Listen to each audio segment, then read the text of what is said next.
Hi viewers, மே 31 சென்னையில் நடந்த ராஜா sir கான்சர்ட்ல இயக்குனர் வெற்றிமாறன் வந்து இயல்பாவும் ராஜா சார் மேல வாஞ்சையோடும் பேசினார். அதை கேட்டு ரசிங்க.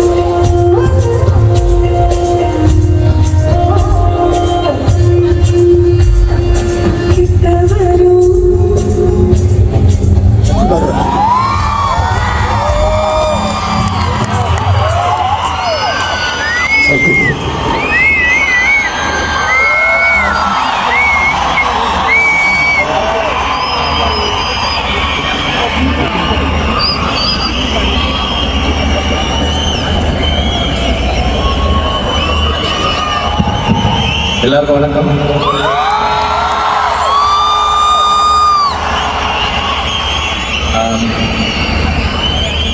ராஜா சாரோட மியூசிக் வந்து நான் சொல்றது எல்லாருக்குமே பொருந்தும்னு நினைக்கிறேன்.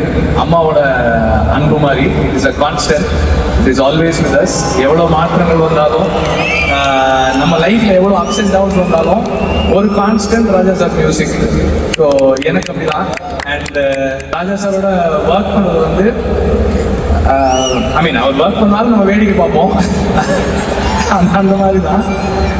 இந்த சாங் வந்து it's a very special song because இதுதான் ஃபர்ஸ்ட் விடுதலைக்காக சார் கம்போஸ் பண்ணாங்க. முதல்ல ஒரு டியூன் கொடுத்துருந்தாங்க, நான் ஷூட் போயிட்டேன், ஒரு ஷெட்யூல் முடிச்சுட்டு எடிட் பண்ணி எடுத்துகிட்டு வந்து காமிச்சேன். அப்போ என்ன சொன்னோன்னா, சார் அந்த மூடு எல்லாம் ஒரு மாதிரி இருக்கு சார், நீங்கள் பாருங்கள், பார்த்துட்டு இந்த டியூன் எப்படி இருக்கும்னு நீங்கள் இப்போ சொல்லுங்கள் சார்னு.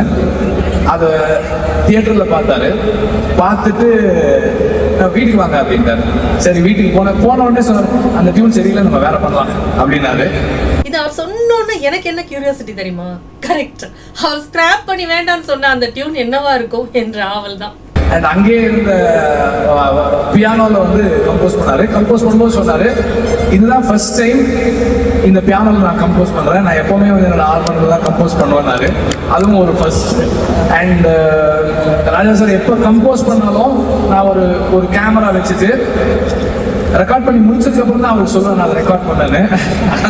அது ஒரு அந்த கம்போஸ் பண்ணுற அந்த ஃப்ளோ வந்து அவ்வளோ மெஸ்மரைசிங்காக இருக்கும். அப்படி இருக்கும் எனக்கு பார்க்கறதுக்கு.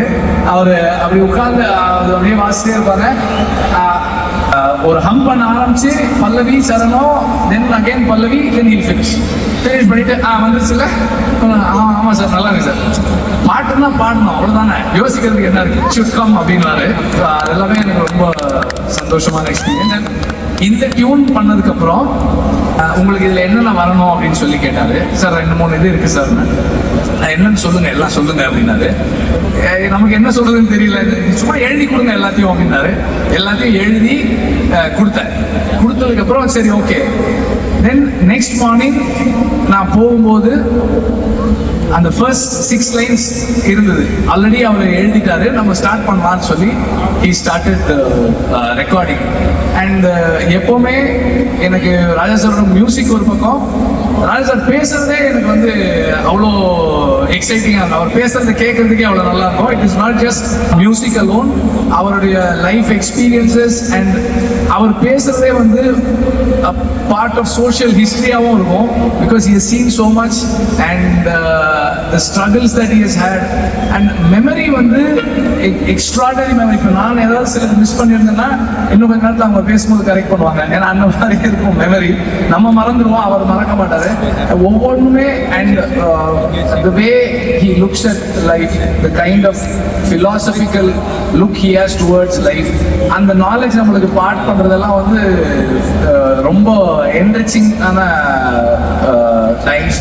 விடுதலை is very very very special for me for many reasons, especially because of Raja sir. எனக்கு ரொம்ப ரொம்ப ஸ்பெஷல் அண்ட் வெரி ஆனஸ்ட்.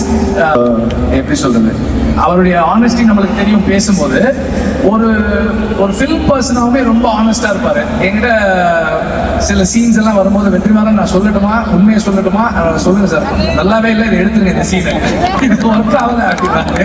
அவர் சொல்றாரு, இது என்ன ஏன் சும்மா பேசிட்டே இருக்காங்க, வேற இந்த ஸ்டோரி ப்ராக்ரஷன் நகர்லையே அங்கேயே இருக்கேன் தூக்குங்க அப்படின்னாரு. விடுதலை 2ல தீமெல்லாம் நல்லா இருந்தாலும் ஒரு பிரச்சார நெடி இருந்ததுல, என்ன வளவளவளாவே பேசிட்டே இருக்காங்கன்னு நம்ம ஃபீல் பண்ணோம்ல, அது ராஜா சாரும் ஃபீல் பண்ணியிருக்காரு பாருங்களேன். Every input he gives is very valid and ரொம்ப ஸ்பெஷலாக இருக்கும், ரொம்ப இம்பார்ட்டண்ட்டான இன்புட்ஸாக இருக்கும். என்னன்னா அவர் வீடு ஸ்டுடியோவில் தான் இருக்காரு, ஆனால் அவர் சொல்லுவார் இதெல்லாம் ஆடியன்ஸ்க்கு போர் அடிக்கும், இதை எடுத்துங்க அப்படின்னு. அது எப்படி அந்த அண்டர்ஸ்டாண்டிங், அந்த பல்ஸ் இருக்கு நமக்கு தெரியாது. சாங் முடிக்கும் போது சொல்லுவாரு பாட்டு ரொம்ப நல்லா வந்திருக்கேன், வெரி குட் அப்படின்னு. யாரோ ஒருத்தருடைய பாட்டை கேட்குற மாதிரி கேட்டுட்டு சொல்லுவார் பரவாயில்ல நல்லா வந்திருக்கேன் இந்த பாட்டு அப்படின்னாரு.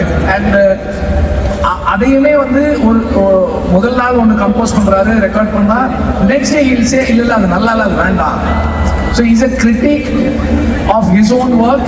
At the same time, he knows to appreciate the work of others also. So எனக்கு அண்ட் இன்னொரு விஷயம், இதான் சார் ஃபர்ஸ்ட் டைம் நான் வந்து ஒரு லைவ் கான்சர்ட் பார்க்குறது, அதுவுமே எனக்கு ரொம்ப சந்தோஷமா இருக்கு. Energy everything is very very special. Thank you sir.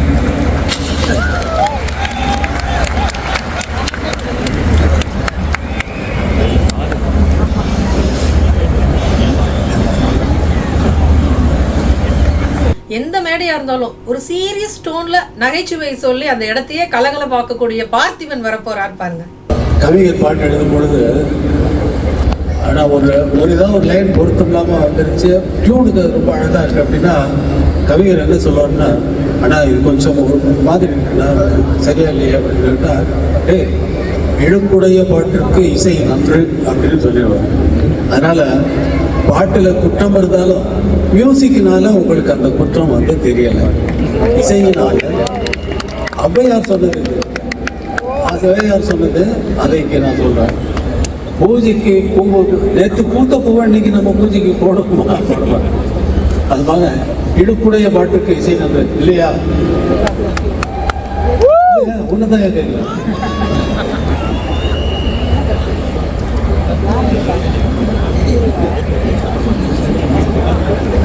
அடியாள் மாதிரி வந்து எல்லாருக்கும் வணக்கம்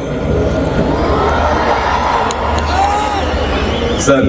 இவங்க ஏதோ மியூசிக் ஷோவை பார்க்கறதுக்காக டிக்கெட் வாங்கிட்டு வந்தவங்க இல்லை, ஏதோ மியூசிக் ஷோவை பார்க்கறதுக்காக டிக்கெட் வாங்கிட்டு வந்தவங்க இல்லை. இங்க உட்கார்ந்துருக்க ஒவ்வொரு டிக்கெட்டுமே உங்களுடைய இசைக்காக தங்களுடைய இதயத்தை அடகு வச்சுட்டு அதை மூட்டுட்டு போக இப்போ வந்துருக்காங்க. ஆனா அந்த கதை இங்க நடக்காது. நீங்க மூட்டுட்டு போக தான் வந்திருப்பீங்க, மறுபடியும் ஒரு தடவை உங்க இதயத்தை அடகு வச்சு அடிமையாகி தான் திரும்பி போக போறீங்க இந்த ஷோ முடியும் போது. நேத்து இந்த ஷோ பார்க்கும்போது கண்கொள்ளா காட்சியா இருந்தது. இங்க பிள்ளை எல்லாம் நம்ம ஆட்கள் தானே இப்ப ஆர்கெஸ்ட்ரா வாசிக்கிறாங்க, நேத்து முழுக்க வெள்ளைக்காரவங்க. அது எனக்கு ரொம்ப ரொம்ப சந்தோஷமா இருந்தது. இதை பத்தி நேத்து நான் குறிப்பிட்டேன். எனக்கு என்ன விஷுவலைசேஷன் வந்ததுன்னா, நம்ம அமெரிக்கா அதிபர் ட்ரம்ப் லாஸ்ட் ரோல நின்று ட்ரம்பட்டை வாசிச்சா எப்படி இருக்கும் அப்படி நான் விஷுவலைஸ் பண்ணி பார்ப்பேன். அப்படி அவர் வாசிச்சிருந்தாருன்னா இந்த உலக போர் இப்ப நடக்காது, ஈரான் மேல நடக்கிற அந்த போர் நடக்காது. எதுக்காக சொல்றேன்னா, ராஜா சாரோட மியூசிக் வந்து வெறும் என்டர்டைன்மெண்ட் மட்டுமே கிடையாது. அது வந்து அமைதியை கொடுக்கும், அன்பை கொடுக்கும், உள்ளுக்குள்ள மன ஆரோக்கியத்தை கொடுக்கும். அதனால ட்ரம்ப் மட்டும் அதை செஞ்சிருந்தாருன்னா அவர் அமைதியா இருப்பாரு. அதை நான் குறிப்பிட்டு சொல்லணும்னு ஆசைப்பட்டேன். திருவள்ளுவர் கூட 1330ஓட கைவலிக்குதுன்னு விட்டுட்டாரு. ஆனா இவர் அதை தாண்டி 1540வது ஒரு பாடலை இன்னைக்கு வந்திருக்க ஒரு புது director, retro director Karthik Subbaraj அவருடைய ஒரு படத்தை இசையமைக்கிறாரு. கார்த்திக் சுப்பராஜுக்கு அவ்வளவு பெரிய ஒரு பெருமை. நான் ரொம்ப மதிக்கிற ஒரு டைரக்டர். அவரை நான் இப்ப வந்து மேடை கூப்பிடுறேன். இது கார்த்திக் சுப்பராஜ். இயக்குனர் கார்த்திக் சுப்ராஜும் ராஜா சாரும் ஒரு படத்துல இணைகிறாங்க. அவங்க ரெண்டு பேரும் சேர்ந்து பணியாற்றின அனுபவங்களை கார்த்திக் சுப்ராஜ் சொல்றாரு. வணக்கம், எல்லாருக்கும் வணக்கம். எனக்கு ஒண்ணுமே வந்து அந்த ராஜா சார் கூட நம்ம படம் பண்ணிட்டோம் அப்படின்றது அப்பப்போ ஒரு சரியில்லான ஒரு எக்ஸ்பீரியன்ஸா தான் இருக்கு. எனக்கு என்னன்னா, ராஜா சாரோட இசையில தான் வளர்ந்துருக்கோம் நம்ம எல்லாருமே. முக்கால்வாசி பேர் வந்து அவரை வெற்றிமாறன் சார் சொன்ன மாதிரி அது நம்மளாம் ஒரு அத்தியாவசிய தேவை. உண்ண உணவு, உடுத்த உடை, இருக்க இடம், கேட்க ராஜா சார் பாட்டு, இதெல்லாம் வந்து நம்ம எல்லாருமே வாழ்ந்துட்டு இருக்கோம். அப்படி வரும்போது நம்ம படம் எடுக்க ஆரம்பிச்சதுக்கு அப்புறம் எனக்கு வந்து ராஜா சார்ட்ட போய் நம்ம கேட்கறதுக்கு ஒரு தைரியம் வரல. தைரியம் மட்டும் இல்லை, ஒரு பதட்டம், அது எல்லாமே இருந்துச்சு. சரி ராஜா சார்ட்ட போய் நம்ம தைரியமா நிக்கிற மாதிரி ஒரு படம் எடுத்ததுக்கு அப்புறம் போலாம் அப்படின்னு எனக்கு தோணுச்சு. ஸோ நான் இப்போ ஒரு படம் எடுத்து முடிச்சிருக்கேன். அந்த படத்தோட கட்டு பார்த்தோன்னே எனக்கு தோணுச்சு நம்ம ராஜா சார்ட்ட போகலாம், போய் படத்தை காட்டலாம். அவர் பண்றதுக்கு ஓகேன்னு சொல்றாருன்னா நல்லா இருக்கும். பட் ஆனால் ஐ ஹேட் அ கான்ஃபிடன்ஸ் தட் இதை வந்து நம்ம ராஜா சார்ட்ட காட்டலாம் அப்படின்ற மாதிரி. ராஜா சார் படம் பார்த்தாரு. படம் பார்த்துட்டு நாளைக்கு காலையில் 8 மணிக்கு வந்துருங்க, ரெக்கார்டிங் ஸ்டார்ட் பண்ணலாம் அப்படின்னு சொன்னாரு. அந்த 8 மணில இருந்து அடுத்த ஒரு 25 நாள் என் வாழ்க்கையில மறக்க முடியாது சார். ஒவ்வொரு நாளும் அந்த எக்ஸ்பீரியன்ஸ் வந்து ஏதோ ஒரு மேஜிக்கல் எக்ஸ்பீரியன்ஸாக தான் இருந்துச்சு. ஏன்னா சின்ன வயசுல நிறைய இடத்துல கேள்விப்பட்டிருக்கோம் அந்த ராஜா சார் வந்து எப்படி டியூன் போடுவார், அந்த ஹார்மோனியத்தை எடுத்து அப்படி டச் பண்ணி அது பண்ணுவாருன்னு சொல்லிட்டு அதெல்லாம் நான் கண்ணாலாம் பார்ப்பேன் நினைச்சு பார்க்கல. அதை பார்க்கும்போது ஒவ்வொரு மூமெண்ட்டுமே வந்து நான் வந்து அந்த இதெல்லாம் மறந்துருச்சு. அதாவது நம்ம படத்துக்கு ஒரு பாட்டு பண்றதெல்லாம் மறந்து அதை வந்து நான் சும்மா ஜஸ்ட் லைக் அன் அப்சர்வர் அங்கே நடந்த அதிசயங்களையும் அற்புதங்களையும் உணர்ந்துட்டு இருக்கிற ஒரு ஆளாக தான் சார் இருக்கேன். இப்பயுமே எனக்கு பழக்கமாக தான் இருக்கு. பட் ரொம்ப அதே நேரத்தில் செம்ம ஜாலியான ஆள் சார். ஆக்சுவலி அவர் கூட ஒர்க் பண்ணும்போது பயங்கர ஃபன்னா, நிறைய விஷயங்கள் ஷேர் பண்ணுவார், நிறைய பேசுவார். ஸோ அவரோட லைஃப் எக்ஸ்பீரியன்சஸ் எல்லாமே வந்து இட்ஸ் ஆல் ஐ திங்க் அவரோட இசை வந்து இட்ஸ் மோர் லைக் ஒரு நேச்சர் மாதிரி. ஒரு எப்படி வந்து இயற்கை வந்து நம்மளுக்கு நல்லது மட்டுமே பண்ணிட்டு இருக்கோ அதை நம்ம எடுத்துக்காது நம்மளோட மனசுல இருக்க மாதிரி. ஐ திங்க் நம்ம வாழ்க்கையை வாழ்றதுக்கும் நம்ம மனிதத்தன்மையோட இருக்கிறதுக்குமே உங்க இசை தான் சார். ஆக்சுவலி ஏன்னா வந்து it makes most of us more human. இல்லைன்னா உங்க இசை இல்லாமல் இருந்தால் நிறைய பேர் மிருகங்களாக தான் இருந்திருக்கும்னு நினைக்கிறேன், மிருகங்களாக போகணும்னு நினைக்கிறேன். So thank you sir. என்னோட ஒரு ஃபிலிம் கேரியரில் ஒரு லைஃப் டைம் எக்ஸ்பீரியன்ஸை அருள் புரிந்ததுக்கு நன்றி. பதிவுக்கு ஹை பாயிண்ட்ஸ் கொடுத்து ராஜா சார் ரசிகர்களுக்கு ஷேர் பண்ணுங்க. உங்களுடைய கருத்துக்களுக்காக நான் கமெண்ட் செக்ஷன்ல வெயிட் பண்றேன். தொடர்ந்து ராஜா சாரோடு பயணிக்க இந்த சேனல் சப்ஸ்கிரைப் பண்ணி பெல் பட்டனையும் ஆல் பட்டனையும் அழுத்தி வச்சிடுங்க. அடுத்த பதிவில் உங்களை சந்திக்கும் வரை உங்களிடமிருந்து விடைபெறுவது தீபா.